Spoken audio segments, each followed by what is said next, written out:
কেন, ম্যাডাম চলে গেছে কিনা জানতে চাইছিস? একটু টিভি দেখতাম আর কি, একটা নতুন কার্টুন হচ্ছে সেটা দেখতে হবে তাই জিজ্ঞাসা করলাম। না আম্মু, তোর ম্যাডামকে নাকি তোর বউ করবে তাই বসিয়ে রেখেছে। আমার বউ না, তোমার বউ বানাবে। আর এটা হচ্ছে অধরা আপু, যাকে তুমি ভালোবাসো। আমি ভালোবাসি কি যা তা বলছিস এসব? কে কি সব বলতেছে? কই কিছু না তো। বলছিলাম কি বিয়েটা যখন করতেই হবে তাহলে কালকেই করে নেই। চাইতেছিলাম বউকে একেবারে সাথে করে নিয়ে যাব।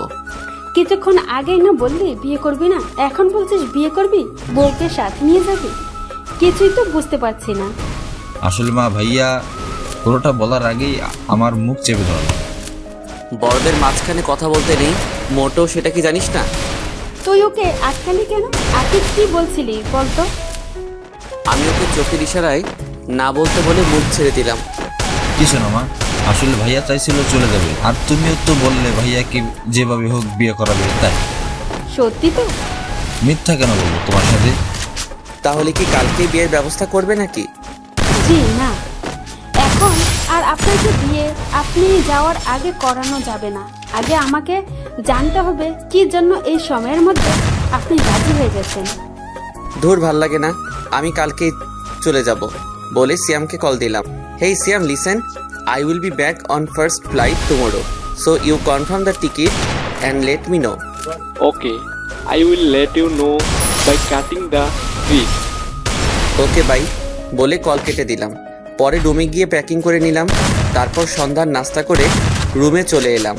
এসে বাবাকে কল দিয়ে জানিয়ে দিলাম যে আমি কালকেই চলে যাব।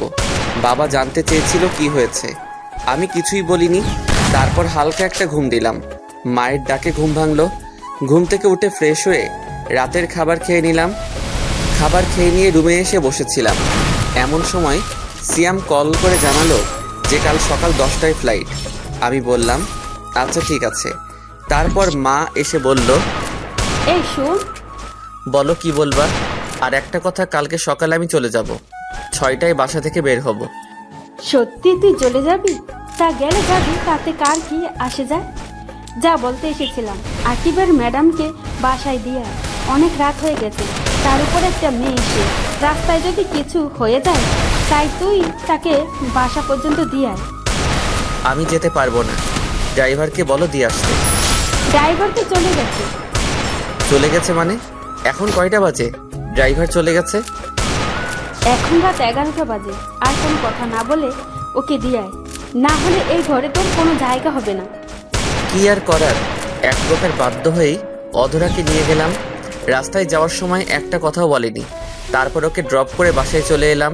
তারপর ফ্রেশ হয়ে দিলাম এক ঘুম। সকালে ঘুম থেকে উঠে ফ্রেশ হয়ে লাগেজটা গুছিয়ে নিলাম। রাতেই গোছানো ছিল, কিন্তু কিছু জিনিস গোছানোর বাকি ছিল, সেগুলো গুছিয়ে নিলাম। তারপর রেডি হয়ে ড্রাইভারকে কল দিলাম গাড়ি বের করার জন্য। তারপর বেরিয়ে পড়লাম। 9টার সময় ফ্লাইট। আজ আকিবের বন্ধ, তাই তাকে সাথে করে নিয়ে এসেছি। আর বাবার ফ্লাইটও সকাল 11টায় ল্যান্ড করবে, তাই সে বাবার সাথে চলে যাবে। আর গাড়ি তো আছেই। তারপর আকিবের কাছ থেকে বিদায় নিয়ে এয়ারপোর্টের ভিতরে প্রবেশ করলাম। ভিতরে গিয়ে সব ঝামেলা শেষ করে নিলাম, সাথে টিকিটও কালেক্ট করে নিলাম। আর এয়ারপোর্টে ঢোকার আগে আকিবের কাছে একটা গিফট দিয়ে এসেছি। বলেছি এটা অধরাকে দিয়ে দিতে, আর মাকে যেন কিছু না জানায়। তারপর প্লেনে গিয়ে বসে পড়লাম। এখন 9টা 30 বাজে। এখন শুধু অপেক্ষা কখন প্লেন ছাড়বে। প্রায় 40 মিনিট পর প্লেন তার গন্তব্য এর উদ্দেশ্যে রওনা দিল। দীর্ঘ জার্নি করার পর আমেরিকা পৌঁছে গেলাম। তারপর এয়ারপোর্ট থেকে ট্যাক্সি নিয়ে ফ্ল্যাটের উদ্দেশ্যে রওনা দিলাম। ফ্ল্যাটে পৌঁছে গিয়ে কলিং বেল বাজালাম। সিয়াম এসে দরজা খুলে দিল। ভিতরে গিয়ে ফ্রেশ হয়ে নিলাম। তারপর বাসায় কল দিয়ে জানিয়ে দিলাম যে আমি এখানে পৌঁছে গেছি। জানিয়ে একটা ঘুম দিলাম, কারণ এখানে এখন সকাল আর বাংলাদেশে রাত, তাই কিছুদিন সমস্যা হবে। আমি ঘুমিয়ে যাওয়ার পর সিয়াম শপিং মলে চলে গেল।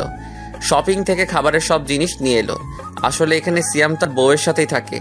গত সপ্তাহে ওদের বিয়ে হয়েছে। আমি যাওয়ার আগেই ওদের বিয়েটা করিয়ে দিয়ে যাই, কিন্তু তাদের বিয়েটা ফ্যামিলিগতভাবেই হয়। সিয়ামের বউয়ের নাম হচ্ছে অরিন। তারা এখানেই থাকে, কিন্তু তারা বাংলাদেশি। কি করে এটা হলো ভাবছেন তো? তাহলে চলুন শুরু থেকে বলি। ফ্ল্যাশব্যাক। 5 বছর আগে আমার সায়েন্টিস্ট হওয়ার স্বপ্ন পূরণ করার জন্য একটা স্কলারশিপের আবেদন করি। আর কিছু মাস পরে সেটা পেয়েও যাই, আর সেটা আমেরিকার ছিল। তাই এই সুযোগ হাতছাড়া করতে চাইনি। তারপরে আমি আমেরিকা চলে আসি আপনজনদের ছেড়ে। এখানে এসে তেমন কাউকে চিনতাম না, ভার্সিটির হলেও জায়গা ছিল না। তখনই আমার সিয়ামের সাথে দেখা হয়। তারপর